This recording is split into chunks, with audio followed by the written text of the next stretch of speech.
अब हम लोग इसका क्वेश्चन आंसर को करने वाले हैं। देखिए क्या कहा जा रहा है।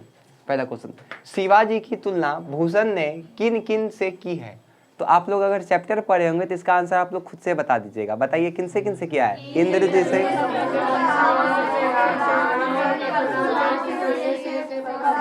तो कैसे बोलना है आपको, यहाँ पे बोलना होगा रीति काल के प्रसिद्ध कवि, क्योंकि ये किस काल के थे, रीति काल के। रीति काल के प्रसिद्ध कवि भूषण जी ने, नाम में कितना अजीब है, भूषण जी ने छत्रपति शिवाजी की तुलना इंद्र जी से, समुद्र के आग से, राम से, परशुराम से, चीता से, शेर से इत्यादि से किए हैं। हो जाएगा, कितना आसान है।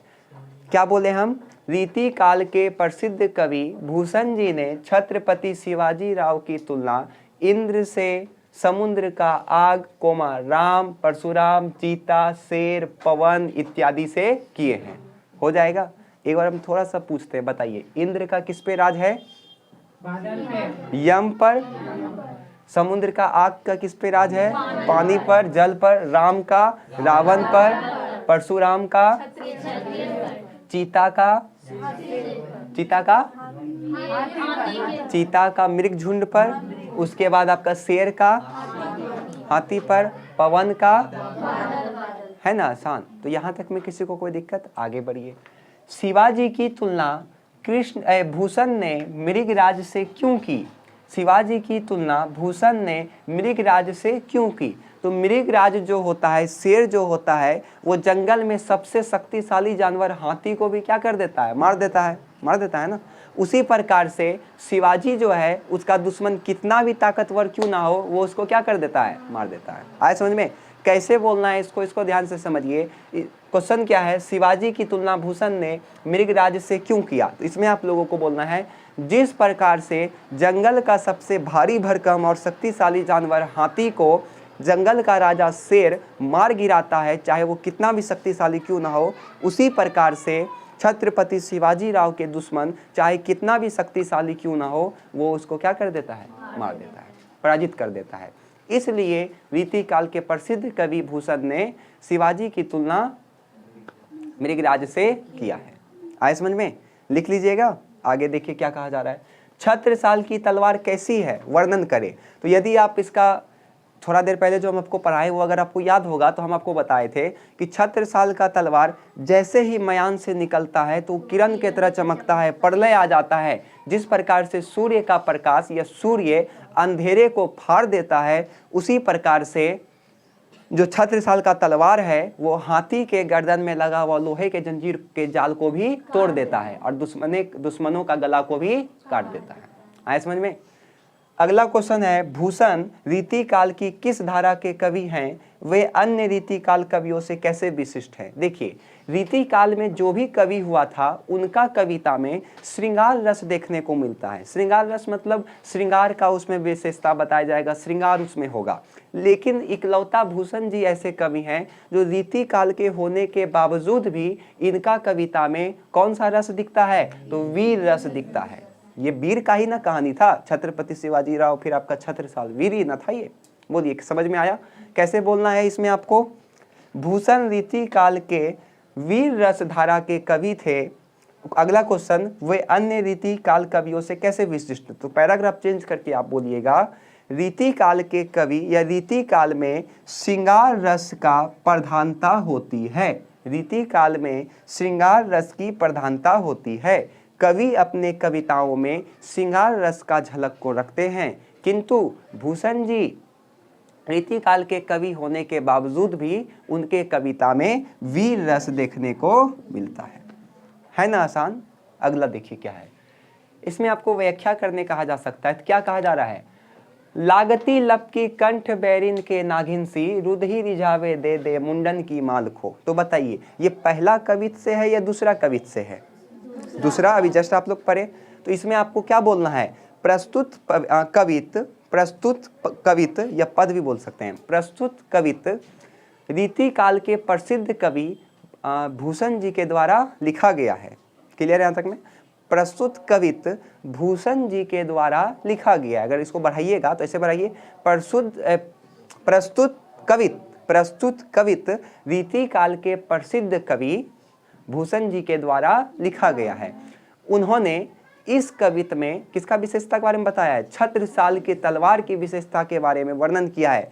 वे कहते हैं कि छत्रसाल का जो तलवार है वो दुश्मनों, बैरिन मतलब दुश्मनों के गले पर नागिन जैसा लपक के उसका गला को धड़ से क्या कर देता है? अलग कर देता है।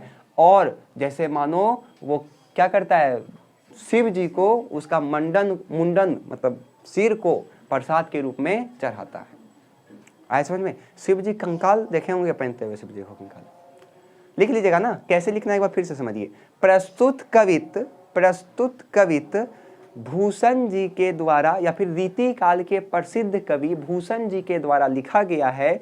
इस कवित्त में वे छत्रसाल के बारे में बताते हैं। कवि कहते हैं कि छत्रसाल का तलवार क्या है? छत्रसाल का तलवार जब भी दुश्मनों के धरे पर चलता है तो वो नागिन के तरह लपटकर सर को क्या कर देता है? धड़ से अलग कर देता है। और वो उस धड़ को मुंड को शंकर जी को क्या करते हैं? रिझाने के लिए चढ़ाते हैं। प्रतिबद्ध कटक कटीले के ते काटी काटी कालिका सी कल की कलेऊ देती काल को। तो वही बोलना है आपको। प्रस्तुत कवित्त किसके द्वारा लिखा गया? प्रसिद्ध कवि रीति काल के प्रसिद्ध कवि भूषण द्वारा लिखा गया है। इस कवित्त में वे छत्रसाल की तलवार के बारे में, विशेषता के बारे में बताते हैं। वे कहते हैं कि छत्रसाल अपने सारे दुश्मनों को क्या करते हैं? मार देते हैं, चाहे वो दुश्मन कितना भी शक्तिशाली क्यों ना हो। और उसके मुंडन को काली माता को प्रसन्नता पूर्वक क्या करते हैं? चढ़ा देते हैं। आए समझ में? तो ये आपका यहाँ पे क्वेश्चन आंसर और चैप्टर खत्म हो गया। अगर इससे ऑब्जेक्टिव आएगा तो वो सारा आपसे बन जाएगा। समझ में आया यहाँ तक? चलिए एक बार आप लोग फिर से इसका केवल आंसर सुन लीजिए, उसके बाद आप लोग वीडियो को स्लो करके आपस में लिख लीजिएगा। देखिए पहला क्वेश्चन है, शिवाजी की तुलना भूषण ने किन किन से की? तो इसमें आपको बोलना है प्रसिद्ध रीति काल के कवि भूषण जी ने शिवाजी की तुलना या छत्रपति शिवाजी की तुलना इंद्र, समुद्र का आग, राम, परशुराम, चीता, शेर एवं पवन इत्यादि से किया। ठीक है। अगला, शिवाजी की तुलना भूषण ने मेघराज से क्यों किया? तो इसमें आपको बोलना है शिवाजी प्रसिद्ध रीति काल के कवि भूषण जी ने शिवाजी की तुलना मेघराज से इसलिए किया क्योंकि जिस प्रकार से जंगल का राजा शेर बड़े से बड़े जानवर हाथी को भी मार गिराता है, उसी प्रकार से छत्रपति शिवाजी राव चाहे उसका दुश्मन कितना भी शक्तिशाली क्यों ना हो, उसे वो मार गिराता है, उसे वो पराजित कर देता है। ठीक है। छत्रसाल की तलवार कैसी है? वर्णन करें। रीति काल के प्रसिद्ध कवि भूषण जी अपने दूसरे कवित्त में बताते हैं कि छत्रसाल का जो तलवार है वो क्या है? जैसे ही मयान से निकलता है तो किरण की तरह चमकने लगता है, और जैसे ही वो दुश्मन के सर पे जाता है तो सर से धड़ क्या हो जाता है? अलग हो जाता है। जिस प्रकार से सूर्य अंधेरे को फाड़ देता है, उसी सूर्य का प्रकाश अंधेरे को फाड़ देता है, उसी प्रकार से छत्रसाल का जो तलवार है वो हाथी के गर्दन का लोहे को जाल को भी तोड़ देता है। ठीक है। अगला, भूषण रीति काल की किस धारा के कवि हैं? वे रीति काल के अन्य कवियों से कैसे विशिष्ट हैं? तो इसमें आपको बोलना है भूषण रीति काल के वीर रस धारा के कवि हैं। भूषण रीति काल के वीर रस धारा के कवि हैं। वे अन्य कवियों से अलग इसलिए हैं क्योंकि रीति काल में सिंगार रस की प्रधानता होती है और कवि के कविता में सिंगार रस देखने को मिलता है, या फिर कवि अपने कविता में सिंगार रस को लिखते हैं। किंतु जो आपका भूषण है उन्होंने अपना कविता में किसको स्थान दिया? वीर रस को स्थान दिया। आए समझ में? ये तो व्याख्या है, ये तो कर लीजिएगा क्योंकि इसके पहले भी हम व्याख्या करवा चुके हैं। तो बोले यहाँ तक में किसी को कोई दिक्कत? ठीक।